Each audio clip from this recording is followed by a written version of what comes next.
today to talk to you about nature reading, and more specifically a course I'm offering next year through Creative Witchery called Animal Messengers and Spirits of Place.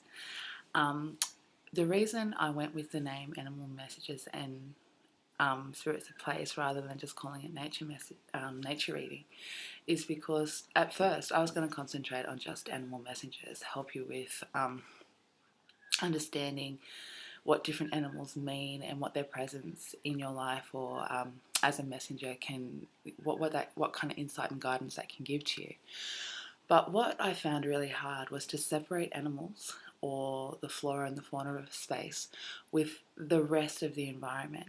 So what we're talking when we're talking about spirits of place is we're literally talking about the spirits of the ancestors. Back in the dreamtime, in the beginning, when the world was created, the spirits of the land built the landscape. Spirits went through and carved rivers. They went through and formed mountains. That's the Dreamtime stories, those kind of creation stories where we hear what kind of things happened in what places and how different parts of the environment were formed. Nowadays, like today, when I think of spirits of place, what I'm thinking about is all the different aspects of my immediate environment. Everything. It can be rocks, mountains, rivers, the flora and the fauna, as well as the natural cycles. But also it extends as far as weather patterns and seasonal changes and variations. So under the topic of spirits of place, I'd just like to show you some of the things that I like to take meanings from, as well as just the basic messenger, like animals that come around, like different kind of birds and what their meanings are, what their divinatory meanings are in animals. I also like to take messages from other parts of the environment and other natural occurrences. So one of the ones that I work with a lot is the moon and its cycles. I think it's really important to learn the cycle of the moon. Today I'm actually offering some talismans that are very much for the purpose of new moon intention setting. But yeah, the moon, it doesn't only control a lot of our own emotional ups and downs and offer us moments of like withdrawal as well as moments of power. When it's dark is a time often to let go of things, to spend some time reassessing ourselves, to work with our own shadow self. The next night when the first little slither of white appears, the new moon, that's a fantastic time for setting intentions, for creating wishes, for actually looking at what it is you want to try and achieve in that moon cycle. Then as it waxes up to a full moon, we find a lot of power and a lot of motivation, and that the full moon is a great time for spell casting and working with that power in a really positive way. And then it starts to diminish again as it goes back towards the dark moon, and we feel ourselves pulling back in and withdrawing, and that's a really good time of reassessing what we need and what we don't. Another thing that you'll find in all of my artwork and my cards is a connection with the sky, not just the nighttime sky, which I do, and its constellations. This is my Southern Cross artwork, and to me the Southern Cross is a pathfinder. Traditionally, Aboriginal people, but a lot of people from a lot of different cultures have used the night sky as almost like a compass. It's a little roadmap to help us know where we are and where we're headed.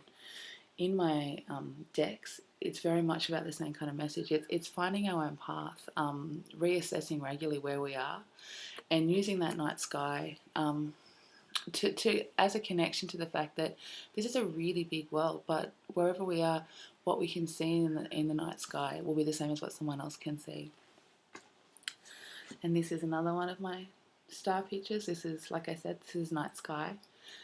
This is very much to do with our own personal soul journey through this lifetime. It's a connection to past lives that we may have lived before. I really do, I can't stress enough how much I feel that although I like to connect to my immediate environment, there's really a whole universe out there.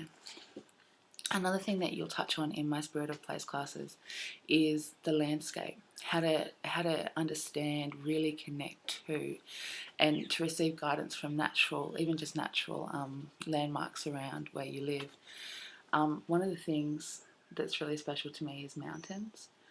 Um, Mountains are a really grounding energy. They're all about stability. They're about the foundations on which we build our life. We watch them. I've got them just outside my door here. And when you look at them, they are weathered for years at a time, hundreds of years. They just get weathered. The elements beat them around. Trees fall and scar their faces. But they stand strong with this gentle, majestic power. So they also remind us about our own aging process and just how much strength and stability and foundation we have at the core of us, no matter really what's happening in the world around us. So they're a really strong, powerful messenger. As well as the landscape, I also really like to highlight just how important weather occurrences are in my deck, my Dreamtime cards, as well as in my saltwater cards. You'll find weather cards. This is lightning.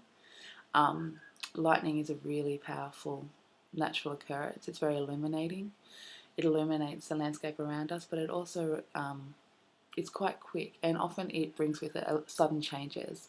Sudden changes because when our environment and when our life is illuminated, we can see issues that we didn't realize was there before, and quite often we need to change them straight away.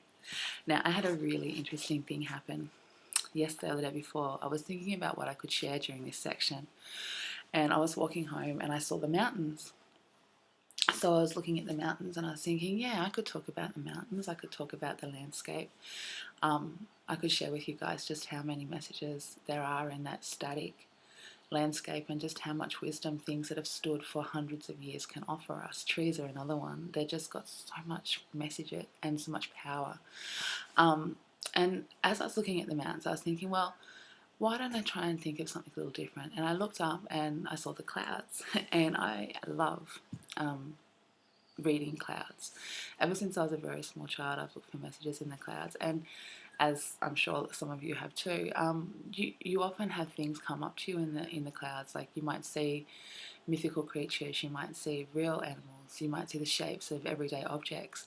And with a little bit of study and a little bit of research, you'll learn how to identify different shapes or different animals and messages for their divinatory meanings. I will be touching on all the places that you can look in nature for messages. So clouds, of course, is one of those, and using clouds for divination is one of those. But what happened is, at first, I saw a snake, and I thought, oh, I'm going home, perfect. Then the clouds kind of changed and moved because it was a storm was approaching, and they turned into mountains, and I was like, really? And it just was confirmation to me from the universe that, okay, I'm going to be talking about mountains today. I'm going to be talking about stability and the fact that although I had mountains straight in front of my view on the plateau, they were echoed again in the sky. So sometimes nature can speak to you really intimately and really intensely until you get the message. So I just wanted to share that experience with you today. So remember, I have a course. It's called Animal Messages and Spirits of Place, and it will be available through Creative Witchery. We're taking bookings right now. You will learn the basics of nature reading, which means that you will learn how to connect to your natural environment. You will learn to look for what seasonal occurrences happen regularly so that you will know when something is a little bit out of the normal routine.